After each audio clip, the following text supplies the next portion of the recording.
की गुढीपाडव्याच्या आणि नवीन वर्षाच्या आपल्या सर्वांना अतिशय मनपूर्वक शुभेच्छा।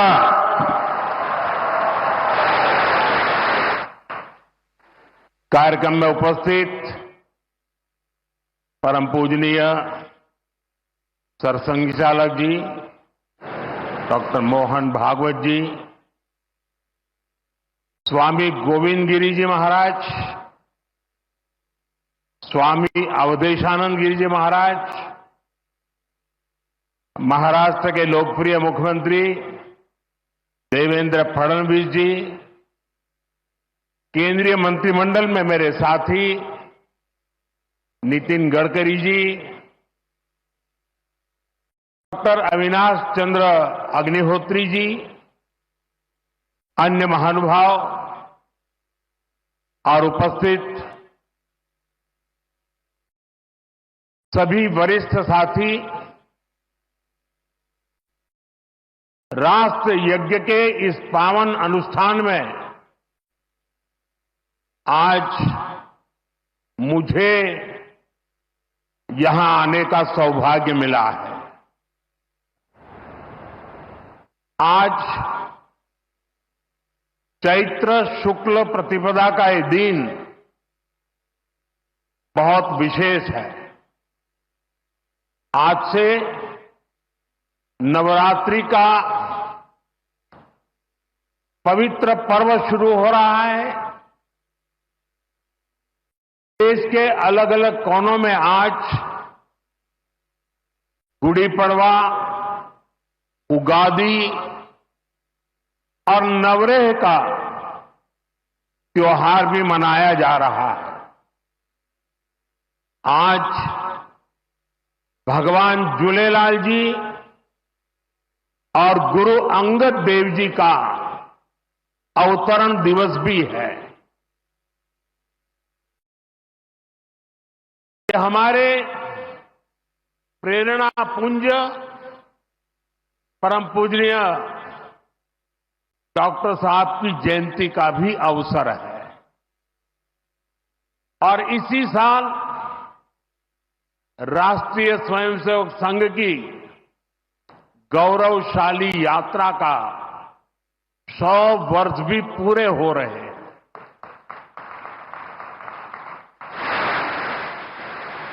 आज इस अवसर पर मुझे स्मृति मंदिर जाकर पूज्य डॉक्टर साहब और पूज्य गुरुजी को श्रद्धांजलि अर्पित करने का सौभाग्य मिला। साथियों, इसी कालखंड में हमने हमारे संविधान के 75 वर्ष का उत्सव भी मनाया है। अगले ही महीने संविधान निर्माता बाबा साहब आंबेडकर जी की जयंती भी है। आज मैंने दीक्षा भूमि पर बाबा साहब को नमन किया है, उनका आशीर्वाद लिया है। मैं इन विभूतियों को नमन करते हुए देशवासियों को नवरात्रि और सभी पर्वों की बहुत बहुत बधाई देता हूं। साथियों, संघ सेवा के इस पवित्र तीर्थ नागपुर में आज हम एक पुण्य संकल्प के विस्तार के साक्षी बन रहे हैं। अभी हमने माधव नेत्रालय के कुल गीत में सुना, अध्यात्म, ज्ञान, गौरव, गुरुता का ये अद्भुत विद्यालय, मानवता रत यह सेवा मंदिर, कण कण में देवालय। माधव नेत्रालय एक ऐसा संस्थान है जो अनेक दशकों से पूज्य गुरु जी के आदर्शों पर लाखों लोगों की सेवा कर रहा है, लोगों के जीवन में रोशनी लौटी है। आज उसके नए परिसर का शिलान्यास हुआ है। अब इस नए परिसर के बाद इन सेवा कार्यों को और ज्यादा गति मिलेगी। इससे हजारों नए लोगों के जीवन में प्रकाश फैलेगा, उनके जीवन का अंधकार भी दूर होगा। इस सेवा कार्य के लिए माधव नेत्रालय से जुड़े सभी लोगों को उनके कार्य की, उनके सेवा भाव की सराहना करता हूं और मेरी तरफ से अनेक अनेक शुभकामनाएं देता हूं। साथियों, लाल किले से मैंने सबके प्रयास की बात कही थी। आज स्वास्थ्य के क्षेत्र में देश जिस तरह काम कर रहा है, माधव नेत्रालय उन प्रयासों को बढ़ा रहा है। देश के सभी नागरिकों को बेहतर स्वास्थ्य सुविधाएं मिले, ये हमारी प्राथमिकता है। देश में गरीब से गरीब को भी अच्छे से अच्छा इलाज मिले, कोई भी देशवासी जीवन जीने की गरिमा से वंचित न रहे। अपना जीवन देश के लिए दे चुके बुजुर्गों को इलाज की चिंता उनको सताती न रहे, उस परिस्थिति में उनको जीना न पड़े। और ये सरकार की नीति है। और इसलिए आयुष्मान भारत के कारण आज करोड़ों लोगों को मुफ्त इलाज की सुविधा मिल रही है। हजारों जन औषधि केंद्र देश के गरीबों को, मध्यम वर्गीय परिवारों को सस्ती दवाएं दे रहे हैं। इन दिनों देश में करीब 1,000 डायलिसिस सेंटर जो मुफ्त में डायलिसिस की सेवा का एक यज्ञ चला रहे हैं। इससे देशवासियों के हजारों करोड़ रुपए बच रहे हैं, उनको स्वास्थ्य लाभ हो रहा है। बीते 10 साल में गांवों में लाखों आयुष्मान आरोग्य मंदिर बने हैं, जहां से लोगों को देश के सर्वश्रेष्ठ डॉक्टरों से टेली मेडिसिन से कंसल्टेशन मिलता है, प्राथमिक इलाज मिलता है और आगे के लिए सहायता होती है। उन्हें रोगों की जांच के लिए सैकड़ों किलोमीटर दूर नहीं जाना पड़ रहा। साथियों, हमने न सिर्फ मेडिकल कॉलेजों की संख्या में 2 गुना वृद्धि की है, लेकिन हमने देश में ऑपरेशनल एम्स की संख्या भी 3 गुना बढ़ाई है। देश में मेडिकल सीट्स भी 2 गुनी हुई है। प्रयास यही है कि आने वाले समय में लोगों की सेवा के लिए ज्यादा से ज्यादा डॉक्टर्स और अच्छे डॉक्टर्स उपलब्ध हो। एक बहुत बड़ा साहसिक निर्णय हमने किया। आजादी के बाद पहली बार हुआ। इस देश का गरीब का बच्चा भी डॉक्टर बन सके, उसके सपने पूरे हो सके, इसलिए विद्यार्थियों को अपनी मातृभाषा में डॉक्टर बनने की सुविधा हमने उपलब्ध कराई। आधुनिक चिकित्सा विज्ञान से जुड़े इन प्रयासों के साथ ही देश अपने पारंपरिक ज्ञान को भी आगे बढ़ा रहा है। हमारे योग और आयुर्वेद, इन्हें भी आज पूरे विश्व में नई पहचान मिली है। भारत का सम्मान बढ़ रहा है। साथियों, किसी भी राष्ट्र का अस्तित्व पीढ़ी दर पीढ़ी उसकी संस्कृति के विस्तार, उस राष्ट्र की चेतना के विस्तार पर निर्भर करता है। हम अपने देश का इतिहास देखें तो सैकड़ों वर्षों की गुलामी, इतने आक्रमण, भारत की सामाजिक संरचना को मिटाने की इतनी क्रूर कोशिशें, लेकिन भारत की चेतना कभी समाप्त नहीं हुई। उसकी लौ जलती रही। ये कैसे हुआ? क्योंकि कठिन से कठिन दौर में भी भारत में इस चेतना को जागरूक रखने वाले नए नए सामाजिक आंदोलन होते रहे। भक्ति आंदोलन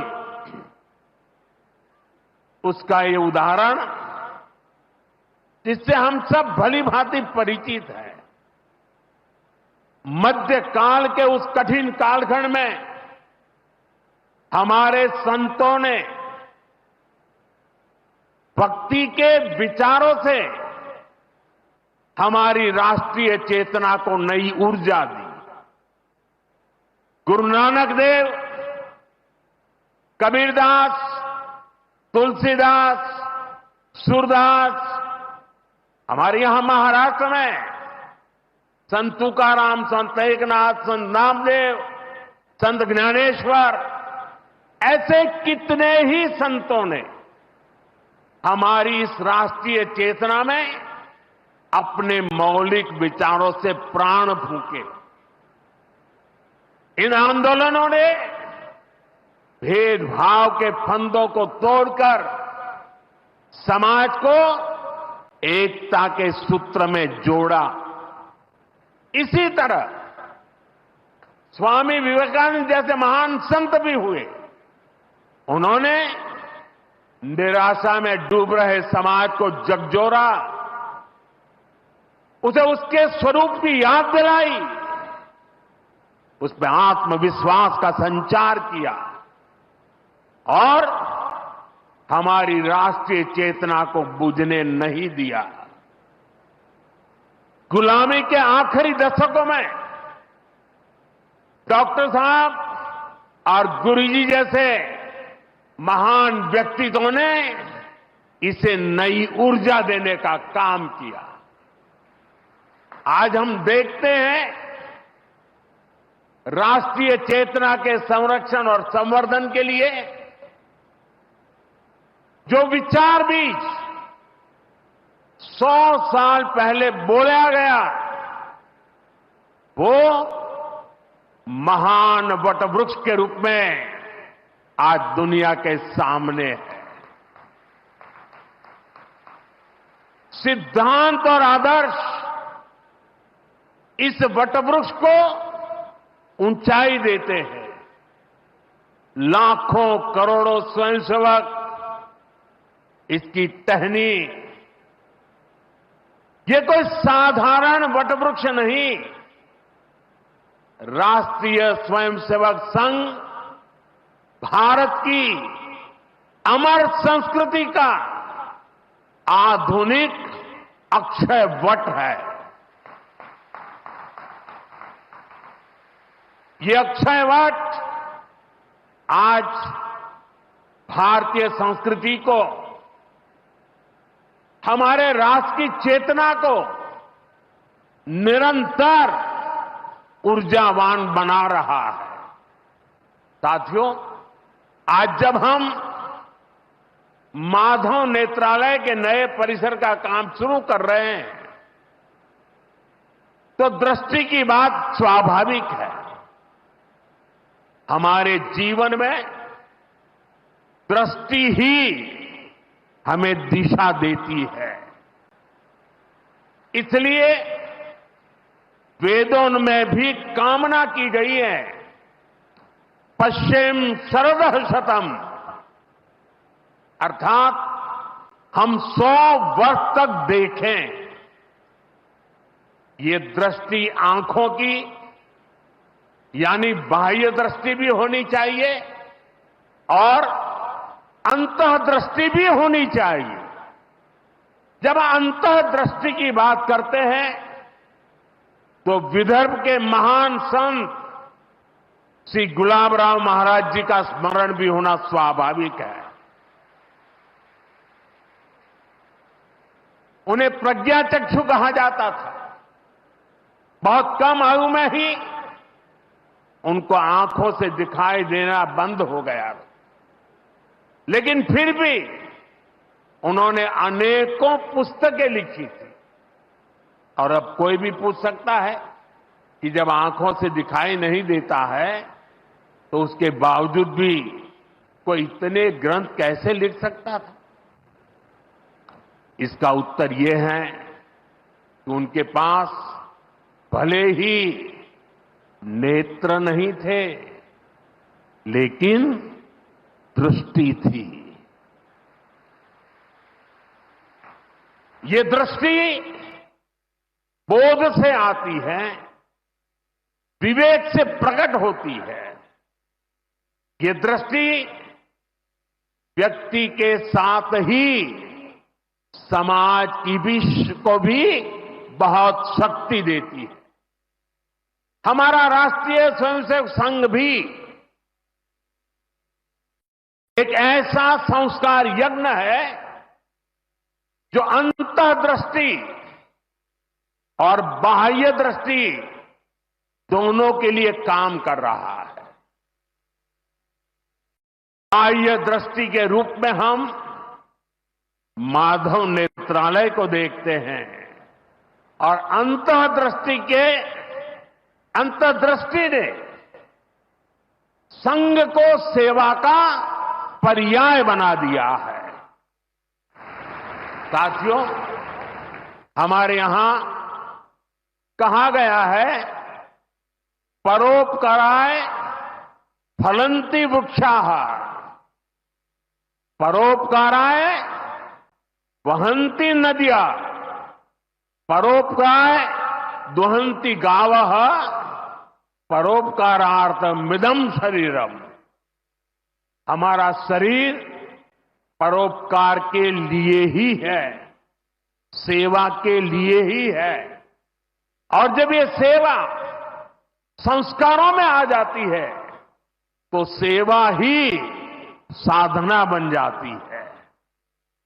यही साधना तो हर एक स्वयंसेवक के जीवन की प्राणवायु होती है।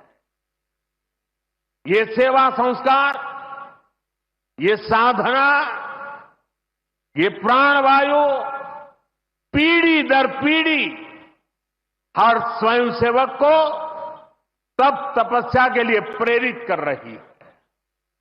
ये सेवा साधना हर स्वयंसेवक को निरंतर गतिमान रखती है, उसे कभी थकने नहीं देती, कभी रुकने नहीं देती। पूज्य गुरुजी अक्सर कहा करते थे, जीवन की अवधि का नहीं, उसके उपयोगिता का महत्व होता है। हम देव से देश और राम से राष्ट्र के जीवन मंत्र लेकर के चले हैं, अपना कर्तव्य निभाते चलते हैं। और इसलिए हम देखते हैं, बड़ा छोटा कैसा भी काम हो, कोई भी कार्य क्षेत्र हो, सीमावर्ती गांव हो, पहाड़ी क्षेत्र हो, वन क्षेत्र हो, संघ के स्वयंसेवक निस्वार्थ भाव से कार्य करते रहते हैं। कहीं कोई वनवासी कल्याण आश्रम के कामों को उसको अपना ध्येय बना करके जुटा हुआ है, कहीं कोई एकल विद्यालय के माध्यम से आदिवासी बच्चों को पढ़ा रहा है, कहीं कोई सांस्कृतिक जागरण के मिशन में लगा हुआ है, कहीं कोई सेवा भारती से जुड़कर गरीबों वंचितों की सेवा कर रहा है। अभी हमने प्रयाग में महाकुंभ में देखा, वहां नेत्र कुंभ में कैसे स्वयंसेवकों ने लाखों लोगों की मदद की। यानी जहां सेवा कार्य वहां स्वयंसेवक। कहीं कोई आपदा आ जाए, बाढ़ की तबाही हो या भूकंप की विभीषिका हो, स्वयंसेवक एक अनुशासित सिपाही की तरह तुरंत मौके पर पहुंचते हैं। कोई अपनी परेशानी नहीं देखता, अपनी पीड़ा नहीं देखता, बस सेवा भावना से हम काम में जुट जाते हैं। हमारे तो हृदय में बसा है, सेवा है अग्निकुंड समीधा सम हम चले, देह महासागर में सरित रूप हम मिले। साथियों, एक बार एक इंटरव्यू में परमवीर गुरु जी से पूछा गया कि वो संघ को सर्वव्यापी क्यों कहते हैं। गुरु जी का उत्तर बहुत ही प्रेरणादायी था। उन्होंने संघ की तुलना प्रकाश से की थी, उजाले से की थी। उन्होंने कहा कि प्रकाश सर्वव्यापी होता है, वो खुद ही अकेले सारे कार्य भले न करे, लेकिन अंधेरे को दूर करके वो दूसरों को कार्य करने का रास्ता दिखा देता है। गुरुजी की ये सीख हमारे लिए जीवन मंत्र है। हमें प्रकाश बनकर अंधेरा दूर करना है, बाधाएं मिटानी है, रास्ता बनाना है। उस भाव को हम जीवन भर सुनते रहें। हर कोई कम अधिक मात्रा में जीने का प्रयास करता रहा। मैं नहीं, तुम, अहम नहीं, वयम, इदम राष्ट्राय, इदम न मम। साथियों, जब प्रयासों के दौरान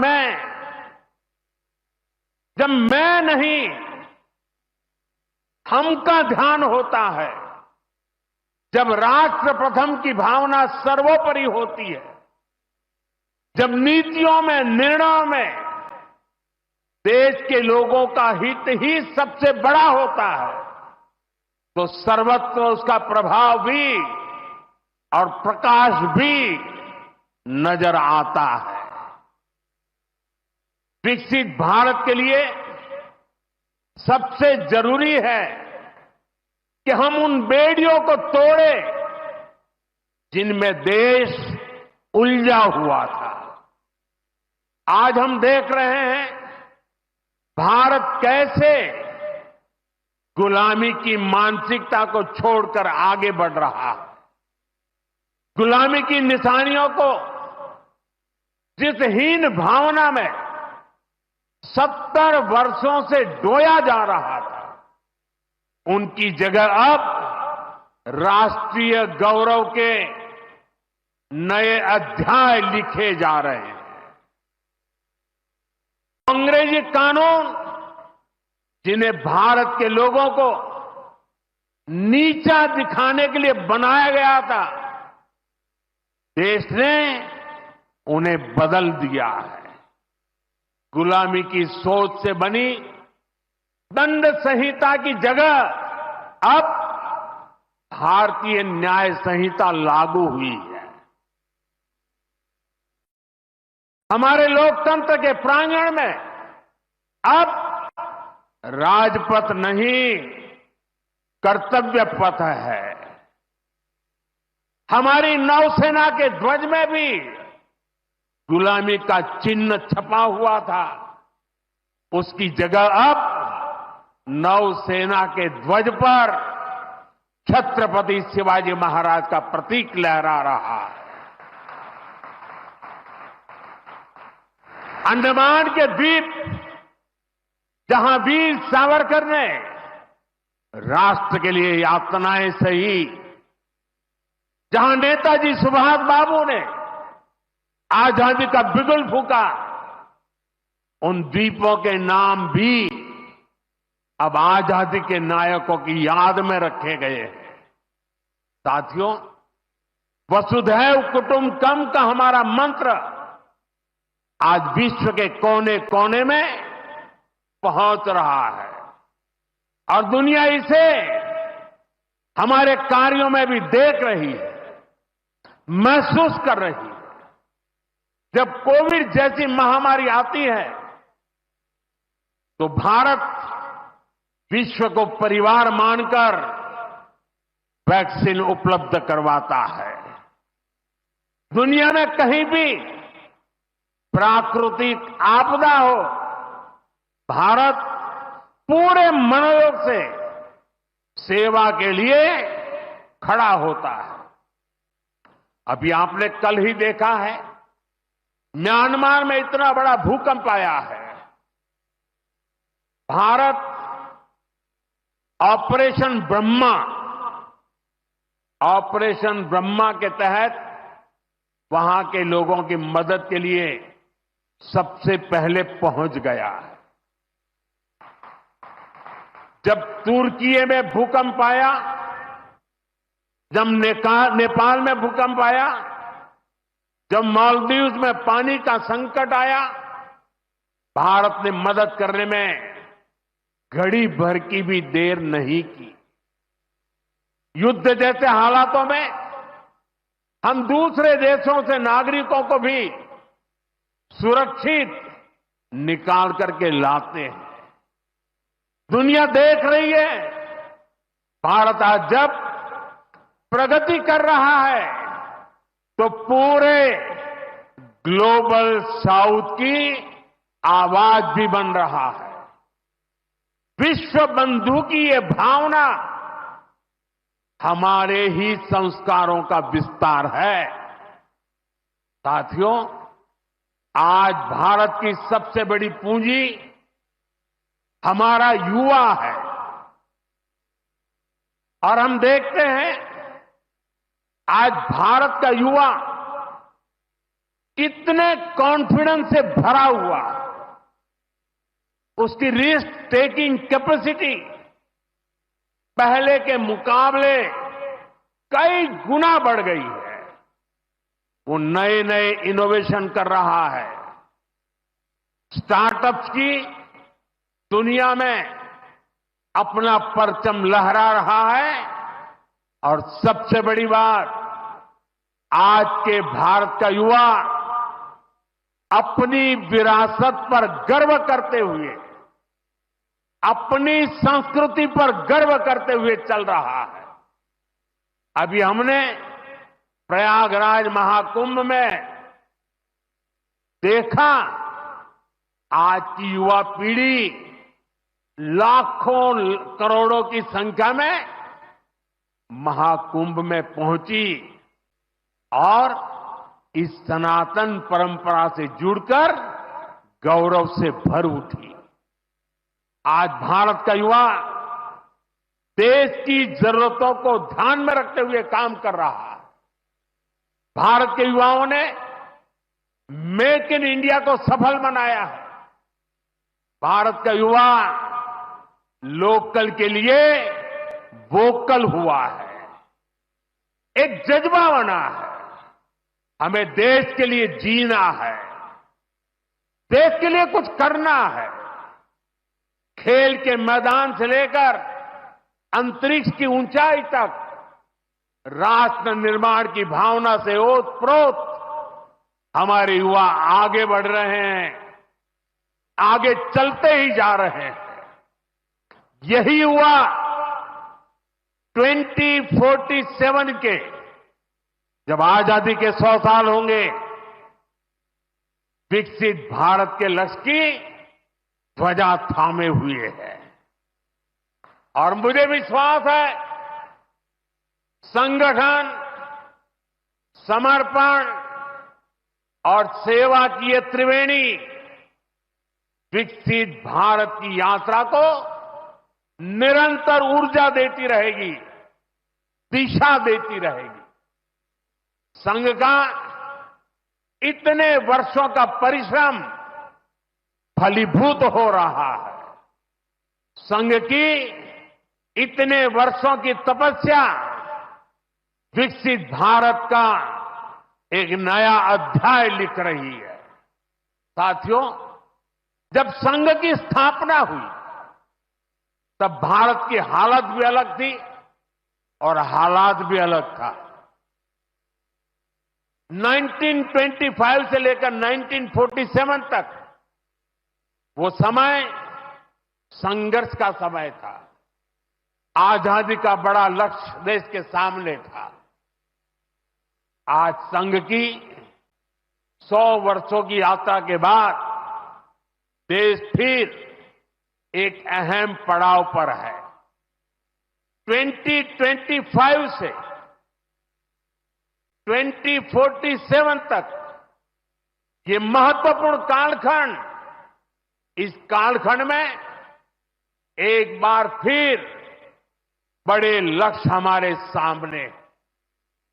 कभी पूज्य गुरुजी ने एक पत्र में लिखा था, मैं अपने भव्य राष्ट्र प्रसाद की नींव में एक छोटा सा पत्थर बनकर रहना चाहता हूं।